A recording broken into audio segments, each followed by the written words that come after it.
On va se pencher sur un exercice de suite niveau première S dans lequel on va étudier une suite UN ici qui est définie par un premier terme qui vaut 1 et une relation de récurrence qui est un petit peu moche mais on va pouvoir travailler avec quand même. On va commencer par des questions basiques, calculer quelques-uns des premiers termes et savoir si la suite est arithmétique. Vu le reste de l'énoncé, on se doute déjà qu'elle ne va pas l'être, mais ce sera toujours utile de le constater par le calcul. Ensuite, on arrive sur une partie d'exercice qui sera beaucoup plus classique, dans la mesure où on n'a pas d'outil très particulier pour étudier cette suite-là.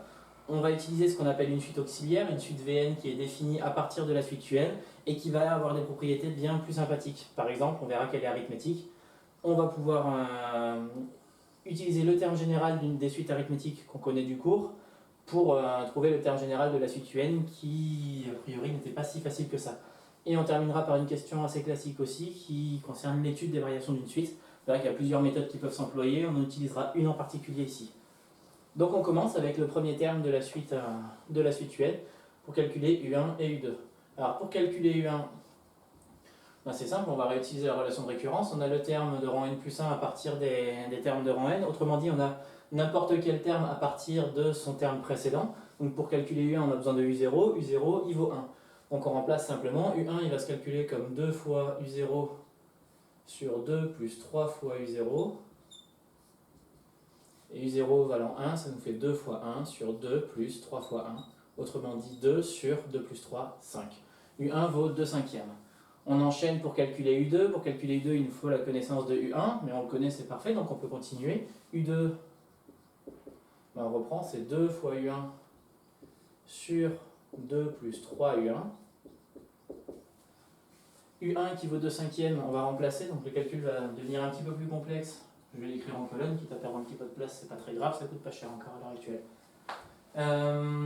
2 fois U1, donc 2 fois 2 cinquièmes sur 2 plus 3 fois 2 cinquièmes. Un truc moche sur un autre truc moche, ben on va réduire sous la forme d'une seule fraction le numérateur, pareil pour le dénominateur, et ensuite on va voir comment ça simplifie.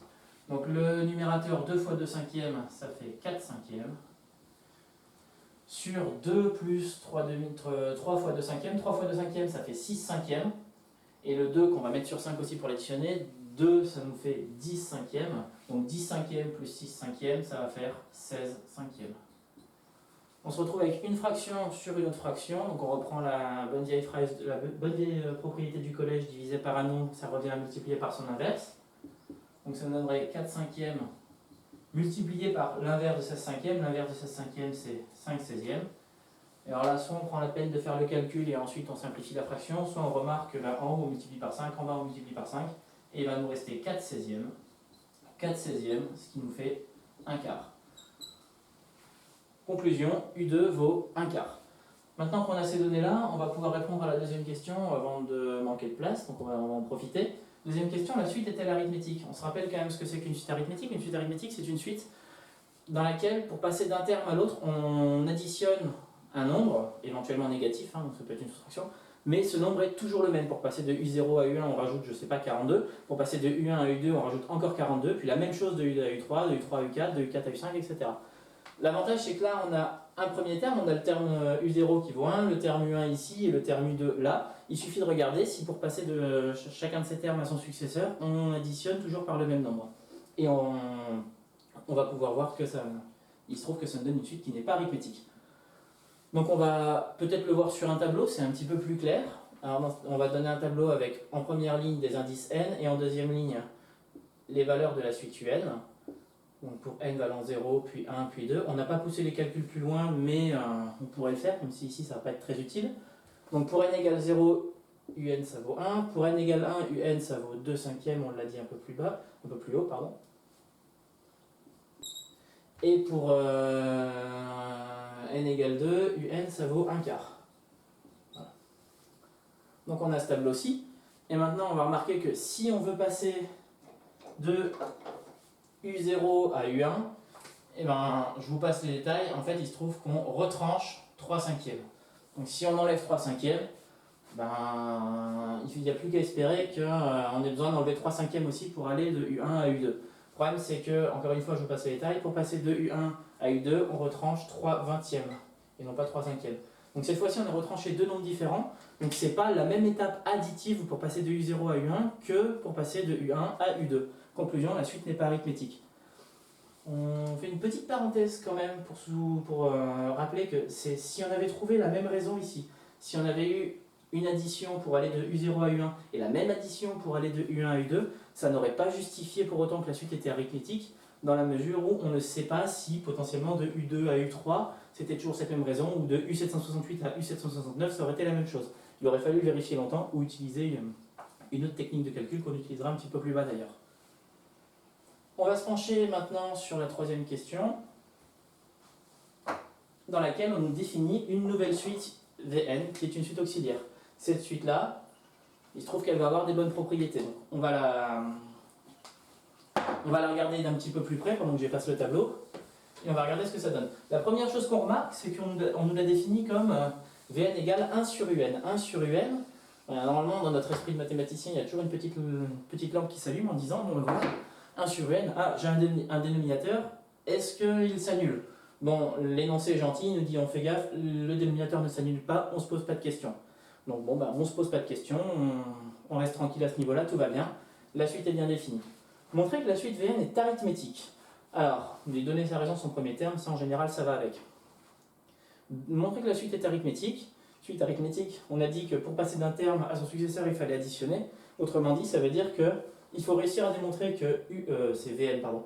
On va chercher à démontrer ici que Vn c'est égal à Vn plus 1, c'est le terme qui va suivre le terme Vn, c'est égal à Vn plus un certain quelque chose. Donc, on va partir, puisqu'on ne peut pas vraiment partir d'un quelque chose qu'on ne connaît pas, on va partir de Vn plus 1, on va dérouler le calcul et voir ce que ça donne. Donc Vn plus 1. Vn plus 1, on remplace simplement n par n plus 1 dans la formule, c'est pour calculer le terme de rang n plus 1. 1 sur Un plus 1. Un plus 1, on n'a pas beaucoup d'autres informations que cette formule de récurrence qui est ici. Donc on va l'utiliser, on va remplacer Un plus 1 par son expression, ce qui nous donne 1 sur 2Un, le tout divisé par, 1 sur divisé par 2Un sur 2 plus 3Un. Et on va essayer de simplifier ça comme on peut. Alors, faites quand même attention à la position du égal, la division principale se fait ici. Donc on se retrouve avec une fraction, même si ce n'en est pas vraiment une, enfin même si elle n'est pas vraiment écrite comme ça, sur une autre fraction, et on réutilise la même propriété que tout à l'heure, divisé par un nombre, ça revient à multiplier par son inverse. Donc ça nous donne 1 multiplié par l'inverse de cette fraction-là, du coup on échange le numérateur et le dénominateur, donc ça nous donne 2 plus 3Un sur 2Un. Le 1 fois qui est ici n'a absolument aucune importance, donc ça nous donne directement 2 plus 3Un sur 2Un. Et ensuite, on va essayer d'être un petit peu inspiré pour ce calcul-là. On essaie de rappeler qu'on essaye de se trouver sous la forme de Vn plus quelque chose. Là, ça ne saute pas encore aux yeux. Avec cette situation-là, il n'y a pas grand-chose d'autre à faire. A priori, on ne peut pas factoriser, même si ça ne nous aurait pas emmené quelque part. On va essayer de casser cette fraction. On a une somme au numérateur, toujours le même dénominateur. Du coup, cette somme, elle va être égale à quoi? 2 sur 2Un plus 3Un sur 2Un.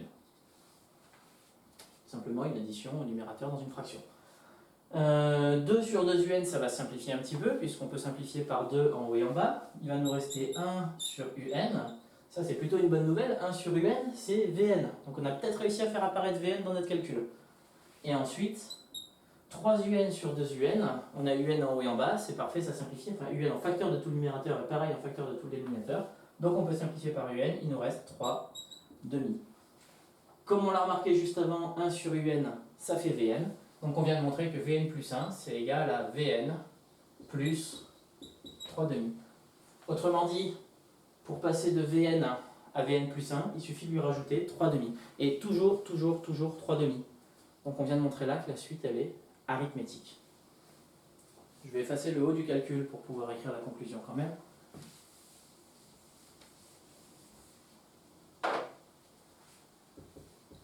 Donc la suite Vn est arithmétique. tant qu'à faire, quitte à annoncer qu'une suite est arithmétique, on peut penser, on peut en profiter pour noter sa raison et son premier terme. D'ailleurs, c'est demandé dans la question, mais même si ce n'était pas demandé, c'est bon goût de le faire en général. Donc Vn est arithmétique. Deux raisons. Alors la raison, c'est le nombre par lequel on additionne à chaque fois. On a montré que Vn plus 1, c'était, je l'aurais écrit ici par exemple d'ailleurs, c'est Vn plus 3 demi. Conclusion, la raison, c'est 3 demi qui est là. Donc deux raisons, 3 demi. Et le premier terme, eh ben V0, il faut le calculer. En général, ce n'est pas le calcul le plus ardu de l'exercice, celui-là. Et de premier terme U0 qui vaut V0, pardon. V0, on reprend la formule qui nous permet de définir la suite Vn. Donc ça nous fait 1 sur U0. U0, c'est noté là, ça vaut 1. Conclusion, 1 sur U0, ça fait 1 sur 1. Et ça fait 1. Conclusion, la suite UN, elle est arithmétique. Deux raisons, 3 demi, et de premier terme, 1. Et ça nous suffit à caractériser complètement la suite Vn. Et on pourra même l'étudier maintenant, étant donné qu'on connaît sa raison, son premier terme, on peut directement donner son terme général. Le terme général, je vous rappelle que c'est... le terme général, c'est simplement donner Vn égale quelque chose avec plus que du n dedans. Pas du un, pas du Vn-1, n'importe quoi. Juste, directement, en fonction de n. Alors, on se rappelle que pour les suites arithmétiques, ça c'est une propriété du cours, même un théorème. Si la suite Vn est arithmétique, alors Vn c'est égal à V0 plus n fois R. Où R c'est la raison. Donc ici c'est notre raison, c'est 3 demi. Et notre premier terme V0 c'est 1. Donc ici on trouve Vn qui vaut 1 plus n fois 3 demi. Vous voyez que là on a une formule pour calculer Vn directement en fonction de n, ce qu'on appelle son terme général. Donc ça répond à la question B, il ne nous reste plus qu'à faire la question C, en déduire le terme général de la suite UN. Donc ça, c'est une question qui vient très souvent juste après les deux précédentes quand on étudie un exercice qui utilise des suites auxiliaires. En particulier, la suite UN était assez moche. On a pris une formule, enfin une nouvelle suite Vn qui est définie à partir de la suite UN. Donc cette formule, c'est le lien qu'il y a entre UN et Vn. Pour aller dans un monde avec une suite Vn qui est beaucoup plus facile à étudier, qui est beaucoup plus claire, étant donné que la suite Vn, elle est arithmétique. On la connaît, puisque maintenant on a son terme général, puisqu'on sait que c'était une suite arithmétique. Maintenant qu'on la connaît, on va pouvoir retourner dans le monde de UN, puisqu'on a fait tout le travail dans le monde de Vn. Et pour retourner dans le monde de UN, il faut qu'on réutilise le lien qu'il y a entre UN et Vn, donc celui-ci. On va réutiliser cette formule qui est là, et l'expression de Vn en fonction de Vn, son terme général. Vous allez voir que ça va aller tout seul. Donc on reprend le lien. On a Vn qui est égal à 1 sur Un. Ben, on va commencer par isoler Un dans cette équation, dans cette égalité, et ensuite on pourra remplacer Vn par cette expression-là. Ça ne donnera plus qu'une expression pour Un en fonction de n. Donc on va multiplier à gauche par Un, ça nous donne Un fois Vn qui est égal à 1, et on veut diviser par Vn pour isoler Un. Cependant, avant de diviser, il faut toujours se poser la même question. Est-ce que par hasard, Vn peut s'annuler? Alors on a vu que Vn c'est 1 plus 3 demi fois n, en sachant que n c'est un nombre entier naturel, c'est un nombre positif. 1 plus ce nombre positif qui est là, ça nous donnera un résultat qui est strictement positif, en particulier non nul. Donc on peut diviser sans avoir peur par Vn. Donc on obtient Un égale 1 sur Vn. Et là on peut penser à préciser car Vn est différent de 0. Il ne nous reste plus qu'à remplacer Vn par son expression et on aura fini de répondre à cette question-ci. Donc Un, ça fait 1 sur l'expression, donc 1 plus 3 demi fois n. Et on retrouve du coup cette expression-là, que je vais noter dans la partie de l'énoncé. Elle nous sera utile juste après. Donc on a ici Un qui vaut 1 sur 1 plus 3 demi n. Voilà. Maintenant, on va se poser la dernière question, puisqu'on a répondu à tout le reste. Étudier les variations de la suite UN. Les variations de la suite UN, c'est une question qui va étudier les variations d'une suite en général. C'est une question qui revient très régulièrement dans des exercices. Et malheureusement, elle fait partie de cette famille de questions où il y a plein de façons de répondre à la question. Il y a beaucoup de chemins à essayer. On part souvent sur une première piste qui s'avère être infructueuse et du coup on en essaye une autre. Et dans ce cas-là, on va essayer de rappeler un petit peu les outils qu'on a sous la main. Les méthodes les plus classiques pour savoir si une suite est croissante ou décroissante, par exemple, ça peut être d'étudier la différence UN plus 1 moins UN. On trouverait un certain résultat, et avec ce résultat-là, on pourrait savoir si c'est positif, si c'est négatif. Si c'est positif, ça veut dire que UN plus 1 est plus grand que UN, et par conséquent que la suite UN est croissante. Si c'est négatif, ça veut dire que c'est UN le plus grand, donc la suite est décroissante. Si on ne peut pas vraiment étudier le signe, c'est pas forcément évident. En rentrant dans ces calculs-là, ça peut se faire, vous allez voir que c'est pas si facile. Donc on va laisser cette idée-là de côté. Deuxième idée, ça pourrait être de calculer le quotient UN plus 1 sur UN, à condition que tous les termes de la suite UN soient non nuls, déjà pour pas diviser par 0, et positifs, puisqu'on va chercher à savoir si ce truc-là c'est plus grand que 1, ou plus petit que 1, ou plus grand que 1. Si jamais on travaille avec des nombres positifs, UN plus 1 sur UN est plus grand que 1, ça veut dire que c'est UN plus 1 plus grand, donc ça veut dire que la suite est croissante. Et inversement, si le quotient est plus petit que 1, ça veut dire que le plus grand des deux c'est UN, et donc ça veut dire que la suite UN est décroissante.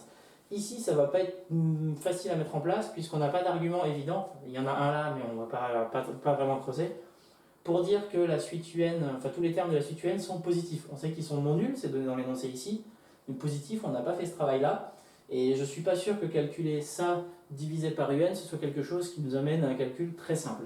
Donc on va aussi laisser cette piste-là de côté. Il y a une troisième qui est assez forte en général, bien qu'elle nous impose des calculs parfois un petit peu plus longs, mais elle marche la plupart du temps. Cette méthode-là, c'est d'étudier la fonction qui définit la suite UN.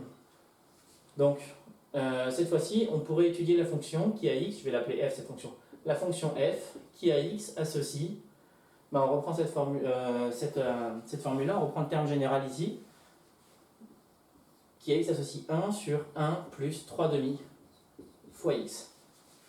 Si cette fonction est croissante, la suite est croissante. Si cette fonction est décroissante, la suite est décroissante. Si cette fonction a des variations particulières, en fait la suite UN va suivre exactement les mêmes variations. Du coup, l'étude des variations de cette fonction va nous permettre de trouver les variations de la suite UN. Et étudier les variations de fonctions, c'est quelque chose qu'on sait bien faire en première S, puisqu'on a un super outil, c'est la dérivée. On ne va pas rentrer dans ces détails-là pour l'instant, on viendra sur d'autres vidéos pour d'autres exercices qui nous permettront d'étudier les dérivées. Donc, en dérivant cette fonction, on va regarder si on peut avoir ces variations, et avec ces variations, on peut peut-être avoir les variations de la suite UN. Alors, donc on dérive. Je vous passe le calcul, je dis que c'était pas le but, on fait un exercice sur les suites là. Le calcul de cette dérivée, ça nous fait moins 3 demi sur 1 plus 3 demi x au carré, chose que vous pouvez trouver tout seul, mais on va juste pas rentrer dans les détails. Ce truc-là, c'est une quantité qui est strictement négative. On a un dénominateur qui est strictement négatif et en bas un carré qui s'annule jamais. Faites attention, on est sur des x qui sont que positifs. On a un carré qui ne s'annule jamais, donc cette fonction-là est bien définie, bien dérivable, et la dérivée est strictement négative. Si la dérivée est négative, ça veut dire que la fonction f est décroissante. Donc f est décroissante. Et si cette fonction, c'est la fonction qui régit le terme général de la suite UN, et que de plus cette fonction est décroissante, ça veut dire que la suite UN est décroissante. Et donc UN est décroissante.